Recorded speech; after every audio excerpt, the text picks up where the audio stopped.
오늘 우리가 세상을 살다 보면 큰 장벽을 만날 때가 있습니다. 그래도 성도는 얼마든지 그 장벽을 극복할 수가 있습니다. 모든 문제 앞에서 이길 수 있다는 확신만 있다면 우리는 이길 수가 있는 것입니다. 그러므로 부정적인 생각과 말을 최대한으로 절제해야 합니다. 우리들의 과거의 어른들을 보면 얼마나 이상한 소리들을 많이 했는지 몰라요. 부정적인 말은 문제를 얽히게 하고 병을 들게 하지만 긍정적인 말은 문제를 풀리게 하고 병을 낫게 하는 줄로 믿습니다. 어느 성도가 늘 몸이 아팠어요. 그런데 의사 선생님으로부터 암이라는 소리를 들을까봐 병원에 가는 것을 싫어했어요. 그러다가 너무도 몸이 아파서 할 수 없이 병원에 갔어요. 진찰을 받으면서도 몸을 바들바들 떱니다. 진찰로 의사 선생님이 말해요. 별것 아니네요. 약 몇 번 잡수시면 나을 것 같아요. 그러자 며칠 후에 정말로 깨끗하게 나았습니다. 실제로 의사 선생님이 별것 아니에요 라고 말하면 웬만한 병은 다 낫는다고 합니다. 믿음이 넘치는 긍정적인 말이 그처럼 큰 힘을 발휘하는 줄로 믿습니다. 어떤 말기암 환자는요, 늘 얼굴에 웃음이 가득했다고 합니다. 말할 때마다 겸손하게 예쁜 말만 골라서 했대요. 그러니까 사람들이 병문안으로 왔다가 오히려 위로를 받고 돌아갔다고 합니다. 그런데요, 얼마 후에 그 환자가 병원에서 사라져버렸어요. 알아보니까 신기하게도 병이 다 나서 퇴원하게 됐습니다. 할렐루야! 긍정적인 생각과 말에는 그처럼 놀라운 치유와 문제 해결의 능력이 있는 것입니다. 그러므로 어떤 일을 만나도 근심에 사로잡히지 말아야 합니다. 사람의 근심 중 40%는 일어나지 않을 일에 대한 근심이라고 합니다. 30%는 이미 지나가 버린 일에 대한 근심이고 12%는 상상으로 만드는 근심이고 나머지 18%는 근심하지 않아도 될 일을 근심한다고 합니다. 근심은 거의 불필요한 것이라는 말입니다. 사람은 본능적으로 긍정보다는 부정을 먼저 생각합니다. 그래서 대개 보면 긍정적인 사람보다 부정적인 사람이 훨씬 많다는 것입니다. 그러나 부정적이고 본능적인 다수의 편에 서지 말고 긍정적이고 의지적인 소수 편에 서야 될 줄로 믿습니다. 어떻든지 부정보다는 긍정이 낫고 비판보다는 낙관이 낫습니다. 오늘 본문은 그 사실을 잘 우리에게 교훈하고 있습니다. 오늘 본문을 통해서 불신앙의 태도를 한번 볼까요? 이스라엘 백성들이 출애굽한 후에 가나안 땅을 향해 갑니다. 그리고 가데스 바네아에서 가나안의 상황을 탐지하려고 12명의 정탐꾼을 보냈어요. 그 12명의 정탐꾼은 똑같은 땅을 탐지하고 똑같은 사람을 보았습니다. 그런데 그 중에 10명은 가나안 땅 정복이 불가능하다고 절망적인 보고를 하고 있습니다. 반면에 똑같은 현실에서 여호수아와 갈렙은 흥분하며 말합니다. 여러분, 우리는 가나안 땅을 충분히 정복할 수가 있습니다. 무엇이 여호수아와 갈렙에게 삶의 용기와 저력과 적극적인 힘을 주었습니까? 바로 할 수 있다는 믿음인 것입니다. 할 수 있다는 믿음. 믿음은 하나님의 시각으로 상황을 보는 것이에요. 여호수아와 갈렙은 현실에 하나님을 더해 생각을 했습니다. 그처럼 믿는 사람이 가진 태도와 믿지 않는 사람이 가진 태도는 현저하게 다르게 나타나는 것입니다. 사람은 영적입니다. 그러므로 앞의 일을 내다보는 선견력이 있어야 하는 것입니다. 내일 일을 바라보지 못할 때 심히 불행하게 되는 것입니다. 야고보서 4장 14절에 내일을 너희가 알지 못하는도다. 너희의 생명이 무엇이뇨? 너희는 잠깐 보이다 없어지는 안개니라 했습니다. 갈렙은 선견력이 있는 까닭에 그는 조금도 두려워하지 않고 담대했습니다. 미래를 모르는 인간은 근심하고 공포를 느낍니다. 미래를 모르는 사람은 잠을 잘 이룰 수가 없어요. 불안해합니다. 그러나 갈렙은 미래를 알았어요. 미래를 내다보는 선견력이 있기 때문에 근심하지 아니하였다 했습니다. 우리는 교회의 앞날을 내다보는 선견력을 가져야 할 것입니다. 미래를 내다보고 계획과 발전적인 교회상을 향해 전진해야 할 것입니다. 내일의 선견적 자세를 잃지 않고 힘찬 소망의 생활을 해야 될 줄로 믿습니다. 지도자는 갈라앗과 같이 미래의 선견력을 가져야 하며 미래의 비전을 갖지 못하면 훌륭한 지도자도 될 수가 없는 것입니다. 반면에 신앙이 없으면 어떤 태도가 생길까요? 환경에 대한 악평들을 합니다. 본문 32절의 말씀을 보면 10명의 부정적인 정탐꾼은 가나안 땅을 악평을 합니다. 그 땅은 별로 좋은 땅이 아니야. 사람은 사람을 삼키는 땅이다. 그처럼 불신앙은 환경과 사람을 악평하게 됩니다. 왜 사람들이 사람과 사회와 환경에 대해 악평을 할까요?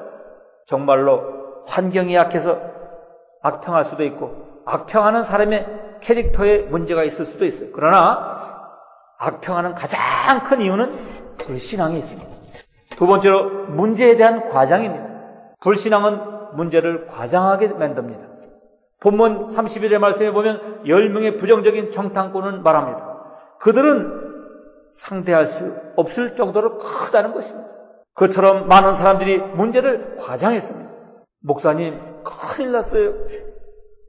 근데요, 나중에 알고 보면 별로 큰 문제도 아닌데 왜 그렇게 문제를 과장합니까? 자신이 어떤 일을 하지 못한 것에 대한 이유를 댈 때 가장 애용하는 방법이 그 문제가 얼마나 어려운 문제인가를 과장하는 것이기 때문인 것입니다. 세 번째로 열등의식과 자학입니다. 문제를 입버릇처럼 크게 과장하면 나중에는 정말 그 문제를 큰 문제라고 믿기 시작하면서 결국 자학하게 됩니다. 그들에 비하면 우리는 메뚜기와 같다. 얼마나 지나친 자학이고 자기 열등감입니까? 아무리 어려워도 이런 자학적인 말은 삼가해야 합니다. 저같이 못나고 못된 사람이 어디에 있겠습니까? 기도도 이런 자학적인 기도는 하지 말아야 합니다. 하나님, 벌레만도 못한 저를 불쌍히 여겨주세요. 아무리 부족해도 자신을 벌레만도 못하다고 보지 마시길 바랍니다. 겸손도 너무 지나치면 또 다른 교만의 표시가 될 수 있는 것입니다. 그런데요, 신앙적인 태도를 보겠습니다. 그처럼 불신앙이 깊어지면 영혼을 자학의 자리까지 이끌어댑니다. 반면에 신앙인에게는 어떤 태도가 나타날까요? 믿음의 고백이 있습니다. 믿음의 고백. 그때 여호수아와 갈렙은 가나안 족속들을 어떻게 보았습니까? 그들이 대장 보이고 골격도 크고 힘 있는 야수처럼 보여도 하나님의 눈으로 보니까 민수기 14장 9절에 이렇게 고백하고 있어요. 그 땅 백성을 두려워하지 말라. 그들은 우리의 밥이라. 12명의 정탐꾼 중에 10명은 저들에 비하면 우리는 메뚜기 같다라고 했지만 여호수아와 갈렙은 그들은 우리의 밥이다라고 했습니다. 얼마나 그 고백이 다릅니까? 두 번째로 달리 사는 삶입니다. 다르게 사는 삶입니다. 민수기 14장 24절에 이런 말씀이 있어요. 내 종 갈렙은 그 마음이 그들과 달라서라고 합니다. 그 마음이 그들과 다르다는 것입니다. 갈렙은 보통 사람들과 다르게 살았습니다. 오늘날 많은 사람들이 세파에 휩쓸려 살면서 매일 반복되는 일로 자학하며 짜증낼 때 갈렙처럼 달리 사는 사람들은 옆에서 조용히 미소를 지며 이렇게 말해줍니다. 집사님, 용기를 내세요. 성도님, 하나님을 정말로 믿어보세요. 그러면 삶이 달라지는 것입니다. 그처럼 달리 사는 사람이 바로 갈렙이었어요. 하나님은 우리 중에서도 그런 갈렙이 있기를 원하고 계십니다. 세 번째로 순종과 결단이 있습니다. 민수기 14장 24절에 하나님은 갈렙에게 대해서 나를 온전히 쫓았은즉이라고 말씀하고 있습니다. 온전히 쫓았다. 갈렙은 온전히 하나님의 뜻에 순종했습니다. 복된 신앙생활에서 꼭 잊지 말아야 할 사실이 있습니다. 그것은 순종과 결단이 없는 축복은 없다는 사실입니다. 오늘날 많은 사람들의 축복을 구하는 기도를 보면 대개 이런 기도입니다. 하나님, 제 편이 되어주세요. 그러나 갈렙은 이렇게 고백했어요. 하나님, 제가 언제나 하나님 편이 되게 해주십시오. 그처럼 언제나 하나님 편에 서기로 결단할 때 축복은 결코 그를 비켜가지 못하는 것입니다. 이제 불가능해 보이는 문제 앞에서도 하나님을 온전히 믿고 할 수가 있습니다. 여러분 한번 해보세요.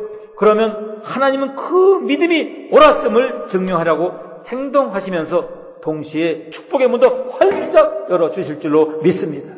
결국 큰일 났다고 문제를 문제시하면서 하나님을 문제보다 작게 보는 것이 정말 문제인 것입니다. 문제를 문제시하지 않고 하나님을 크게 보면 그 문제는 그렇게 큰 문제가 되지 않는다는 사실입니다.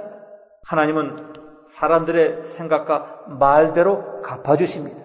그래서 못 갑니다 하면 죽습니다라고 한 사람도 가나안 땅에 들어가지 못하게 되었어요. 반면에 갈 수 있습니다. 그들은 우리의 밥입니다 라고 말한 여호수아와 갈렙은 가나안 땅에 들어갈 수 있었고 더욱 큰 축복으로 하나님이 그들의 삶과 가문을 지켜주셨던 것입니다. 좋은 날을 원하면 긍정적인 믿음을 가지고 믿음으로 말하시길 바랍니다. 사람은 꿈대로 되고 생각대로 되고 말대로 되는 줄로 믿습니다.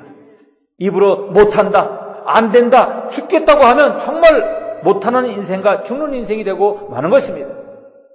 반면에 내 힘으로는 못해도 주님이 함께하면 할 수 있다고 하면 정말 할 수 있게 되는 것입니다. 사람을 가장 아름답게 만드는 것은 의지적인 믿음의 고백입니다. 그런 믿음의 고백을 가지고 나가면 하나님이 반드시 꿈과 비전을 이루어 주시는 것입니다.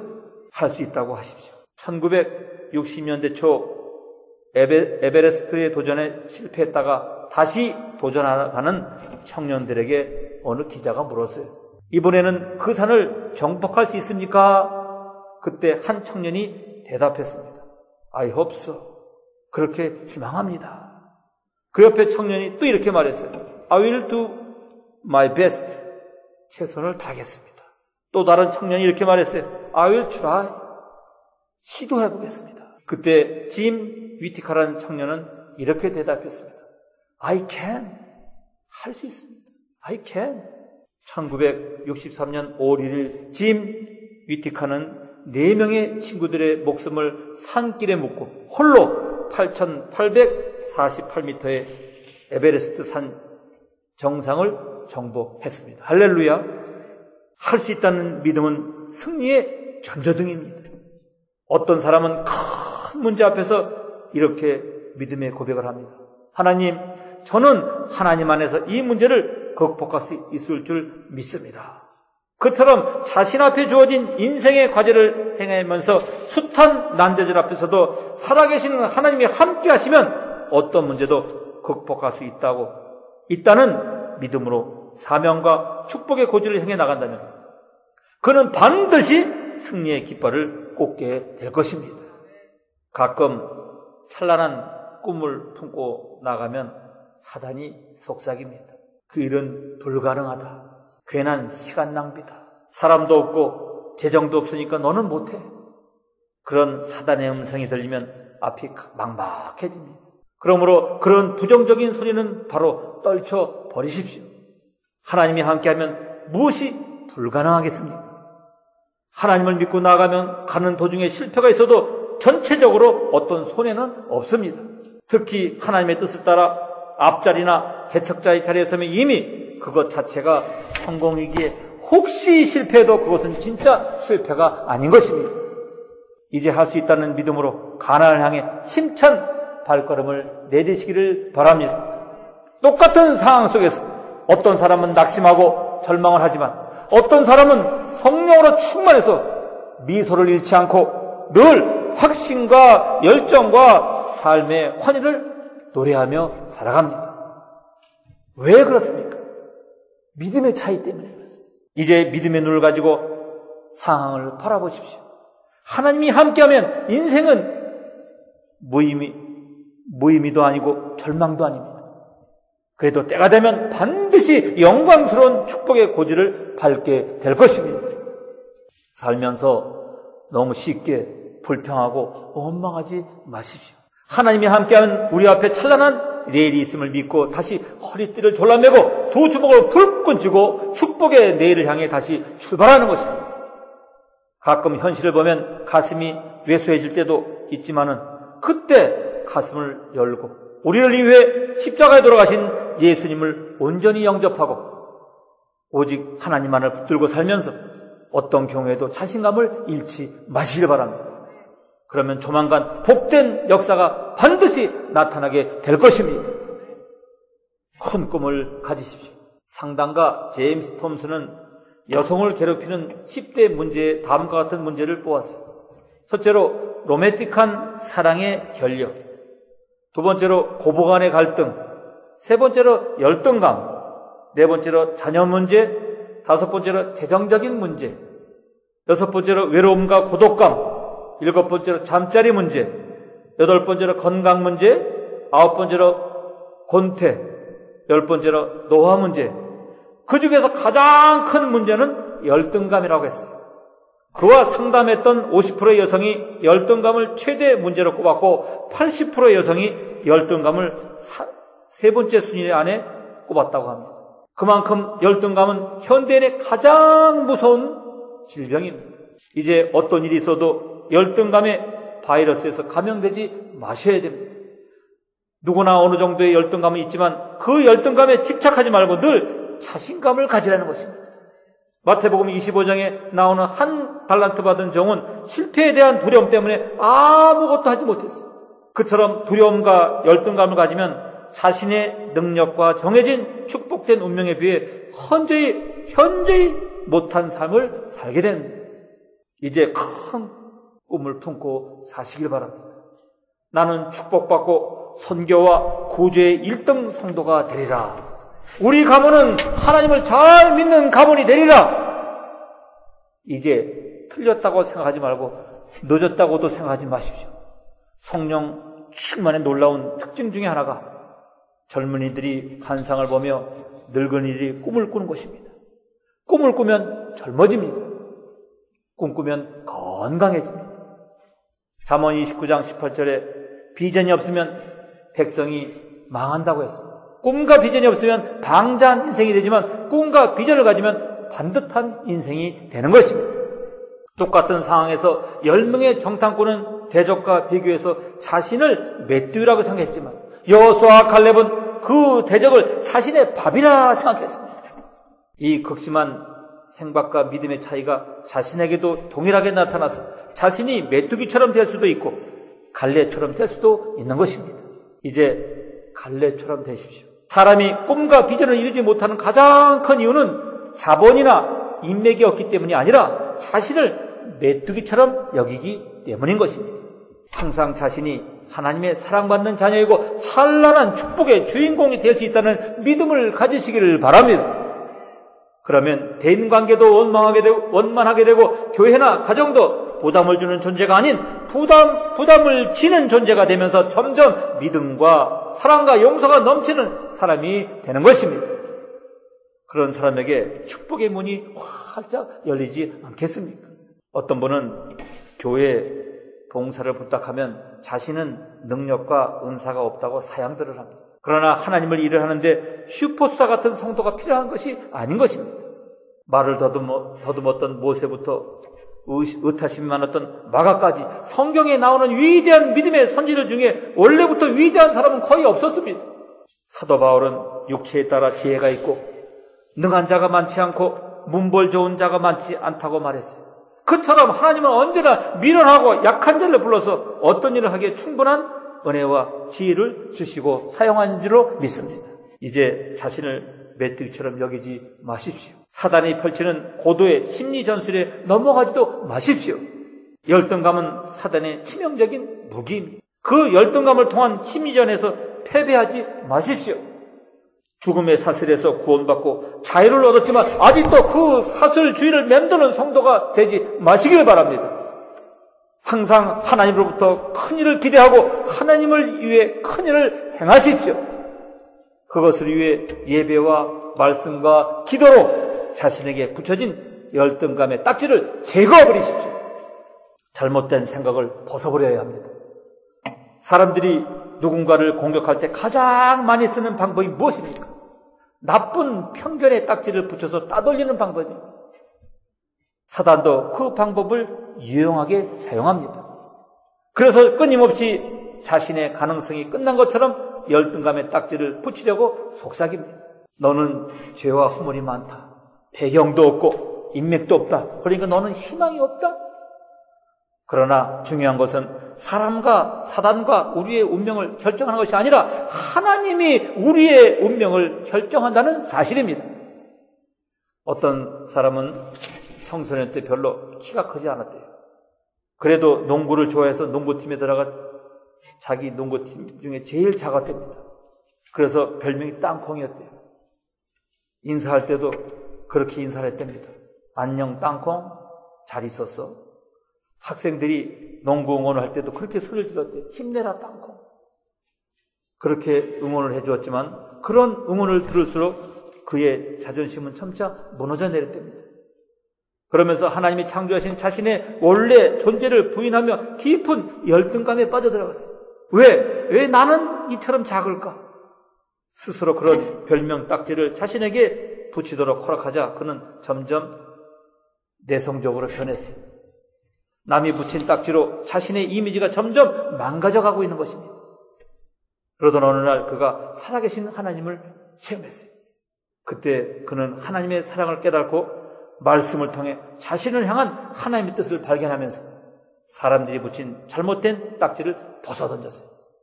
그리고 생각했어요. 실수가 없으신 하나님이 나를 이렇게 창조해서 이 땅에 보내셨을 때는 어떤 분명한 목적이 있을 것이다. 나는 이 모습 이대로 하나님의 뜻을 이루어 살리라. 나는 비록 작지만 내 안에 다이너마이트가 있다. 그 다음부터 그는 누구보다도 성공적인 삶을 살 수가 있었다고 합니다. 여러분도 스스로 이렇게 고백하세요. 나는 부족해도 내 안에 다이너마이트가 있다.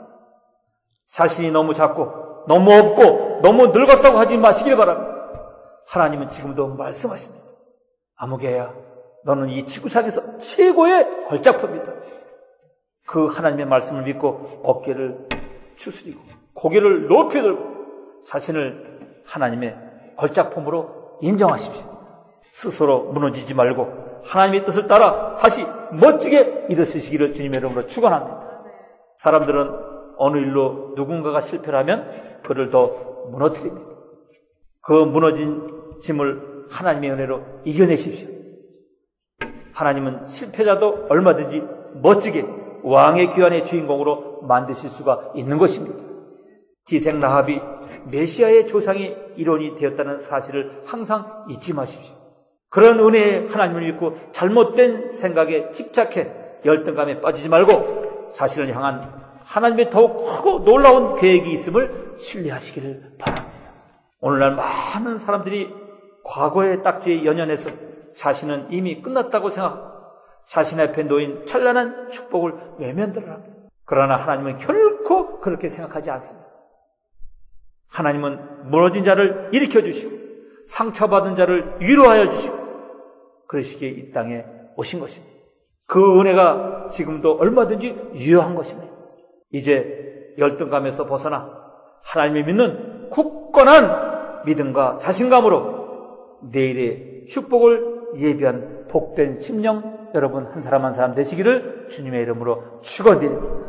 할렐루야.